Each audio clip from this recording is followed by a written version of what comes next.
Apple's new 24-inch iMac features a complete new redesign that was made only possible by the inclusion of Apple's own custom silicon M1 chip.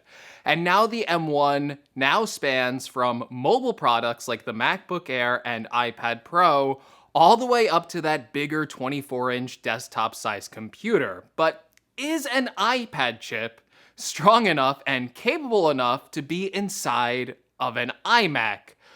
Or did Apple mess up here? Hey, what's going on everyone? Greg here, and we're still pushing ahead on that 200,000 subscriber goal, and the subscriptions around here have picked up significantly since I announced that. So thank you to everyone who subscribed already, and if you haven't yet subscribed, consider subscribing because next week I'll be getting a first look at the new redesigned 24-inch iMac and the new M1 iPad Pro, so you're not going to want to miss any of this exciting content, and who knows, maybe I'll have a few surprises in store too. Now let's talk about the M1 chip inside of this iMac, because over on my podcast GadgetCast a couple weeks ago, I was talking to Renee Ritchie, Luke Miani, Travis MCP, and Gary, the Everyday Dad, all about this newest iMac, and while we were all pretty positive about the new iMac, there was something in that discussion that came up that really made me wonder if this M1 chip is actually good enough to be placed inside of a desktop class iMac, because I think a lot of us assumed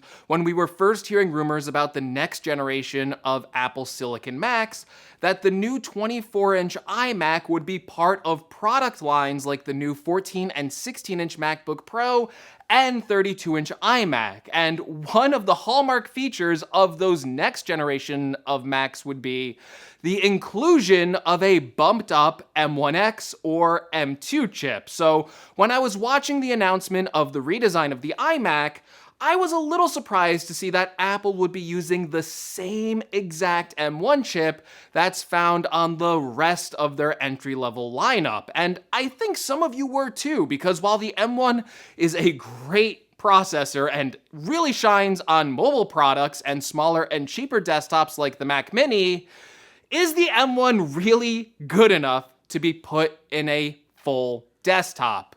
Well, the answer is actually a little bit of yes and a little bit of no. So in terms of CPU power, the M1 is great.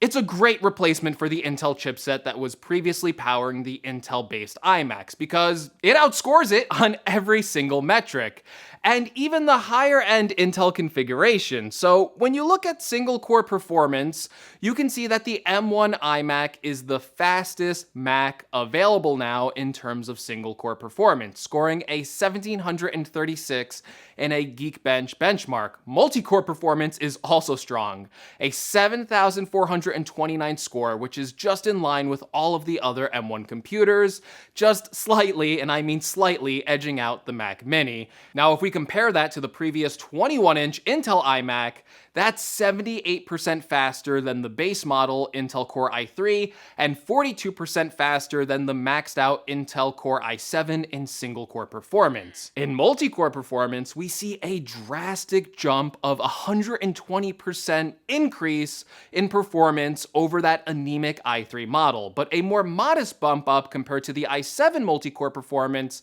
with the M1 beating it out by just 16%. So while most might see the M1 as a mobile chip better suited for laptops than desktops, you can't really argue here with the insane power that Apple is able to eke out of this chip, and the CPU performance, it is better in every regard compared to the previous Intel 21-inch iMacs. Not to mention that the M1 chip will run much quieter and result in even better thermal performance for sustained clock speeds and workloads. But what about the GPU? Now, in most cases, the M1 GPU would beat the base configurations and mid-tier models of the Radeon Pro 555X and the 560X models, with the integrated M1 GPU beating out both of those dedicated graphics cards in a metal GPU benchmark. Which, hey, it's pretty impressive for an integrated GPU. However, let's also address that this 21.5-inch iMac could also be spec'd up to a Vega 20 GPU,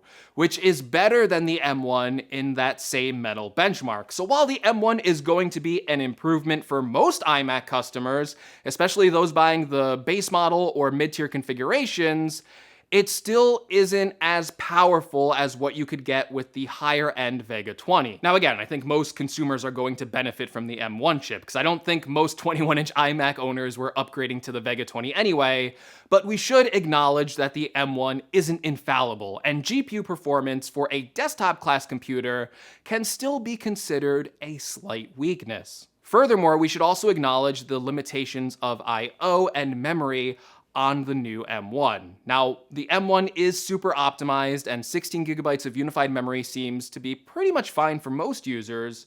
We should acknowledge that previous Intel iMacs could be maxed out to 32 gigabytes of RAM.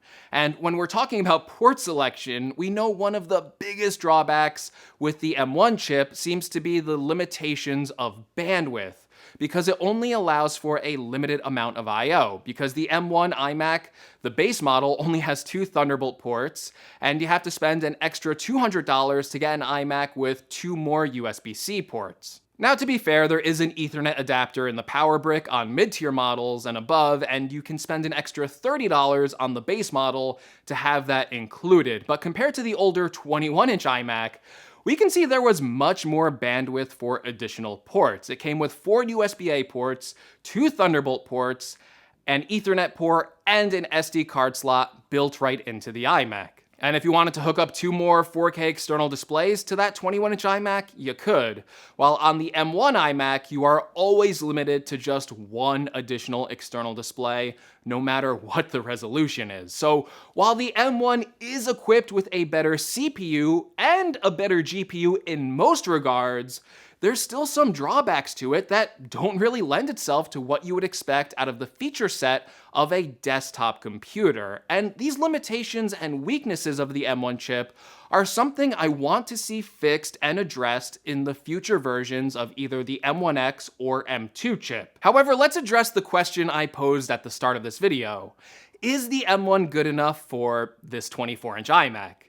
Yes, I think it is, and I think the benefits that the M1 brings, like better CPU, better thermals, a quieter design, and just the overall optimization and efficiency of this M1 chip is going to make it a much better value, especially on the lower end models of this iMac, for most consumers. And for the consumer level iMac, consumers are going to get a computer that is incredibly fast and will be able to do much more than they were capable of on previous Intel versions. The M1 is still a great chip even on this 24-inch desktop computer.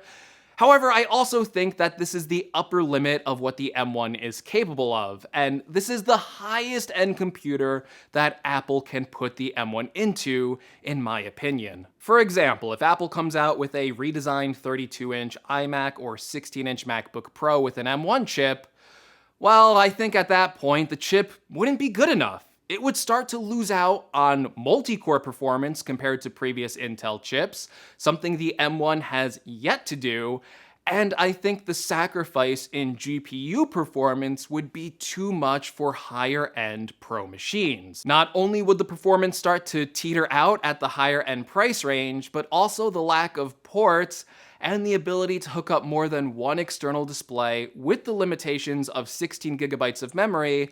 All of those factors would lead to computers that are more consumer than pro level. And while these trade-offs are fine on the 24-inch consumer level iMac, we are at the limit of what the M1 is capable of, and this should definitely be the highest end machine that Apple puts an M1 chip into. But anyway, that's what I think. Let me know what you think in the comments below. Do you agree with me that the M1 is still good for a 24-inch desktop class iMac, or were you expecting something more out of it? Also, if you like this video, again, be sure to give me a like. If you want to see more from the channel, including a future review of this 24-inch iMac, make sure you're subscribed. And as always, thank you so much for watching, and I will see you all in the next video. Take care, everyone.